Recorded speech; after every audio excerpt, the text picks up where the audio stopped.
we talked about this a couple weeks ago with Kevin, but I don't understand why the guy had to be fired over it. Yeah. I mean, okay, racist things get yelled at people all the time. Nobody loses their job, but either way, we don't have to go back into that. Yeah. But Jerry Seinfeld's coming. It made me think isn't Dave Chappelle back on tour? Yeah. I just got an alert that he was in the area. In the area? I think we need to spend this winter catching up on some comedians, because in the summer you want to go to concerts and ball games and stuff. So maybe this could be the winter of comedy. I'd love to go see Dave Chappelle. I would love to see that too. I haven't seen him do anything since his TV show. I know, and that was 6 years ago? And I know he's been doing comedy, but not on TV. Right. And so it's I don't know what he's up to. I don't even know what's he talking about these days. That's such a strange thing that happened to him. I don't know what it was. I don't understand why doesn't he have another HBO special or something like that? Right. Well, yeah, but I mean, fame came too fast for him or something. He busted his ass. He was working in a lot until Half Baked. Nobody knew who he was. Mm-hmm. I mean, he was in Con Air. Yeah, he was kind of one of those. He was in a lot of movies, but he was that sidekick black guy. Yeah. And then, once kind of Half Baked and Con Air and stuff. Right. Then he started becoming a name. And, of course, his TV show, he just exploded. Yeah. He was a household name after that. That was beautiful. But I remember his Killing Them Softly special. Yeah. I mean, when that came out, Holy you and shit. I listened to that on CD so many times. Yeah. And it was years before I actually saw it in person. Yeah, in video, because I just had listened to it. And when we watched it for the first time and we saw it, so many more of the jokes, because he uses so much of his hands. Yeah, right. That more the jokes were even funnier, because we had listened to him and they were funny, but we couldn't see what he was doing. When when he takes the microphone and goes, yeah, copper. Oh, he's still here, Johnson. He knocks the guy out. Or when his girl's on vacation and the guy comes walking up and he's Rastafarian man. Yeah, he's like, "Hello," dick swinging. He grabs the mic and that's Eddie Murphy. Oh, is it? Yeah. Oh, you're right. You're right. Eddie Murphy, another great comedian. I wouldn't mind seeing. Damn, you're right. That is. I thought it must have been on the same CD. Oh, well, back then, though, we were watching a lot of stand-up comedy. Yeah. VHSs, just renting them from Who's Hollywood your favorite Video. of all time? Favorite comedian? Yeah. I'd have to say it is a tie between Bill Burr and Joe Rogan. Really? Yeah. Oh. Those guys put me in stitches, buddy. Well, who do you think's the best ever, though? So those are your favorites, but who do you think is that guy's the king? I don't think there is one. I really don't think there is one. If I had to pick, I would probably say Joe.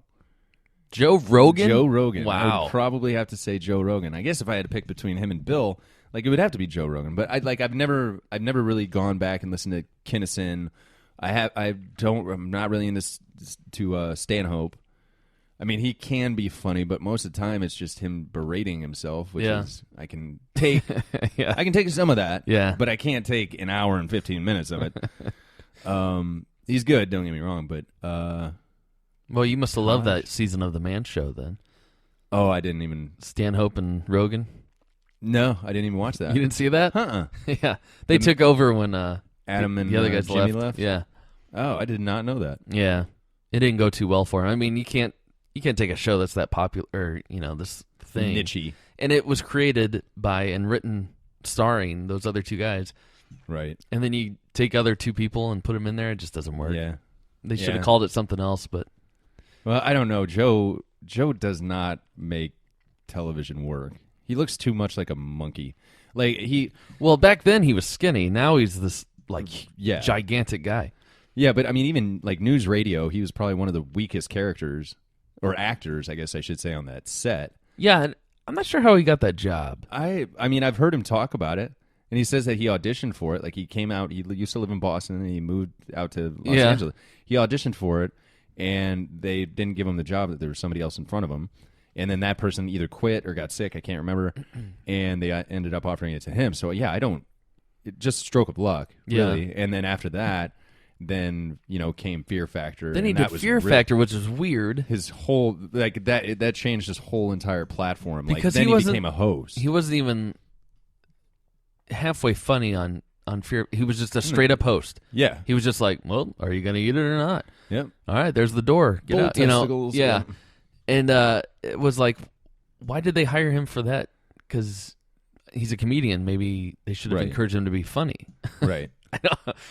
It was weird. He's got a weird career. He does. And then he does the UFC, which I had no idea he was into. Right. And I'm like, why is he hosting it? And then you listen to him talk, you're like, oh, because he's a fanatic about fighting. What the fuck he's talking about. And then he's a stand-up comedian as well. Like, it doesn't make any sense. Yeah. He's got possibly the best job in the world. Like, anywhere that he goes to call, like, a fight for the UFC, the fights are always on Saturday night. Oh, so Friday he can go out and do a show? Yeah, Friday nights he just books probably the same venue as UFC and plays that. And he's huge. I mean, he's brilliant at marketing. He does, social media very well. I take that back. Let me know if this bothers you, because this does piss me off. Mm-hmm. I hate it when I'm on my, Facebook, and a post to somebody that I follow comes through, like a picture of their lunch or whatever, and they're like eating at blah, blah, blah. The most delicious thing about blah, blah, blah. You see that, and then you get through your feed, and then you switch over to Instagram. Let's say that you're in the bathroom for an extra long time. You flip through it, yeah. And the same picture with the same text underneath it comes in. So they use one of those apps that post the same thing to all their medias. Right. I hate that shit. I mean, yeah. At least give me a different angle of picture or a different description. Yeah. Say something else. I know. Following people on multiple platforms is pointless. Yeah, it really is. Because everybody does that. So you just got to pick your favorite one. Yeah, I guess. But then, let's say you're on Instagram because it's fun. Right. But, who do I follow? Well, so now I do that. On Twitter, I don't follow the same people I follow on Instagram. Really? Just because it's pointless. Yeah, and that's true. There is one person I follow on both, and it'll be in Twitter feed. It's, same caption, but with a link to the photo. And to the Instagram photo. But if I'm on Instagram, it's right there for me. Right. Stupid. It's so annoying. One of the things that pisses me off about Rogan. That he uses social media. The way that he uses it. I mean, everything that he posts is very interesting and very, I don't know, not everything, but most of everything that he posts is very, usually thought-provoking. And I don't need to be provoked on 3 different platforms by the same context. Mm-hmm. You know what I mean? Yeah. Just make it different. Yeah. That's all I'm saying. Well, turn off the Instagram on him. I'd suggest that, I think I might. Might unfriend him. Okay. Okay, Joe. Rogan, you're getting unfollowed. Twitter on only. Instagram. Just Twitter only. No, I can't follow him on Twitter. Oh. Twitter, like I told you, man, my Twitter has just turned into a camera roll of porn. Yeah. That's all my news feed is anymore. It's just gifs. You can't get past the first. I can't. I know that anytime I open up Twitter that I'm going to need a couple minutes to myself here in a minute. But the worst thing is when when I'm bored or waiting in line at like a grocery store or something. Yeah. And I've already checked Facebook, but I open up my Twitter and I'm like, oh shit, back out. Yeah. Back out. Because Twitter home. Right. It's bad. My porn followers. I've done that too, like waiting at, just like you said, at a store or whatever, or waiting to get a haircut, and I'm sitting there, and then I'm like, oh, but there's no one around really, so I'm like, oh, all right, well, I'll just keep looking. Right. Just kind of angle the phone just right. Right. And then people start coming in, I start getting mad, like, what? God damn it. I'm looking at titties here, right? We are going to take a break. Coming up after the break, I'm going to ask you a question that has been asked to me a lot lately. Coming up after the break. Thank you guys for listening to the Bill and Joe Show.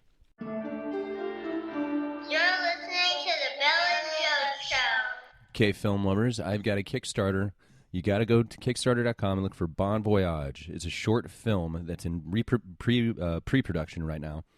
They're looking to hit 55,000. They've already hit almost 43,000. They are $12 away from 43,000. So they have got this project back. And I watched the video, and it's very dramatic. It comes out of New York, and the whole plot of the movie is during a holiday cruise, a sailing yacht. All these people are on board. They're trying to enjoy their, vacation or their cruise or whatnot. Well, they encounter a sinking refugee boat, and it's inspired by the current events in the Mediterranean Sea. It's very, very deep and very moving, and they just need a couple more dollars to be able to make this, and it will happen. I'm looking here at the pledges. You can watch the short film. I mean, they've just got all kinds of pledges from as little as $5, and the sketching on this work is fantastic. And the writer, the director, the producer, they have got a team of just amazing talent on this film. So make sure that you go to Kickstarter.com and search for Bon Voyage, a short film in pre-production. Okay, book lovers, gospel lovers, there is a new Kickstarter campaign, From Head to Heart.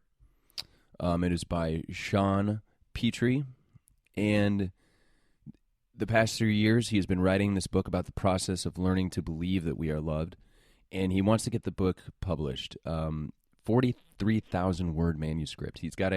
There's a lot of things that go into publishing a book, a lot of things. And for a pledge of $50, you get a copy of the book once it's published. They're estimating the delivery be by June. And it's basically about his journey over the 10 years when he started his journey with his Lord. And it's just moving from a dark place to a loving place, and he has such a unique way about expressing it, like in the order within the book. So make sure you go over to Kickstarter.com and search for From Head to Heart by Sean Petrie. Okay, podcast listeners, I know you like podcasts because you're listening to ours. Well, I got a new one for you. You ready for this? Are you ready? It's called Switchboard Infinity by the Erie Canal Theater. Now, you can find them on iTunes or SoundCloud.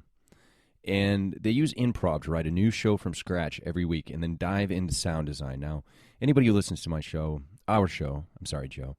Anybody who listens to our show knows how invested I am in sound design. It's like the most fascinating thing that I can tell people about. And these guys use it at the utmost ability. It's almost like you're listening to a television show when these guys are on. It's called Switchboard Infinity.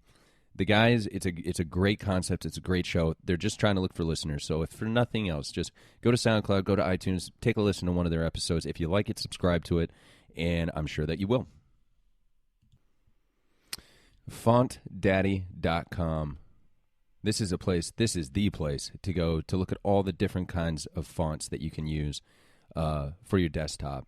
And I went there and I checked it out, and there are so many fonts, like the cool-looking fonts that you can use to create a logo, to write a letter, to just do a bunch of design work. So make sure that you go to the only place that you need to go for fonts at FontDaddy.com. Okay, so those of you that are into humor and music, this guy has re-released his alternative comical Xmas song, Santa Claus as a Rastafarian. Half of the sales of the full version will go to charity, care, and Christian aid. Full version available for download at, get this, Radio, RDIO, YouTube, Target Music, Grace Note, Shazam, Sona Music Unlimited, iTunes, Google Play, Spotify, iHeartRadio, Mix Radio, Rhapsody, eMusic, and Amazon Music. Every single place that you could look for this song, it's there. It's called Santa Claus as a Rastafarian. It's hilarious. Go check it out. You can find them on eBay at Mothman71. It is a fantastic song, and it seems like a genuinely nice guy, and it'll make you smile. And, how important is smiling nowadays? For sure. Go check it out. It's called Santa Claus as a Rastafarian. Okay, guys, I want to tell you about cell phone cases. Now, Joe was just saying earlier about how his cell phone case actually has suction cups on the bottom and he sticks it to it, but he's not perfectly happy with it. Well, this might change the game. Tel-Tab design. Mount your smartphone or tablet anywhere in just a second. And basically what it does is it uses magnets that won't hurt your device or interfere with your phone signal, and you place the phone on it, and then you can click it horizontal or vertical. It's that simple without even having to unplug it. It's a fantastic design and a fantastic concept because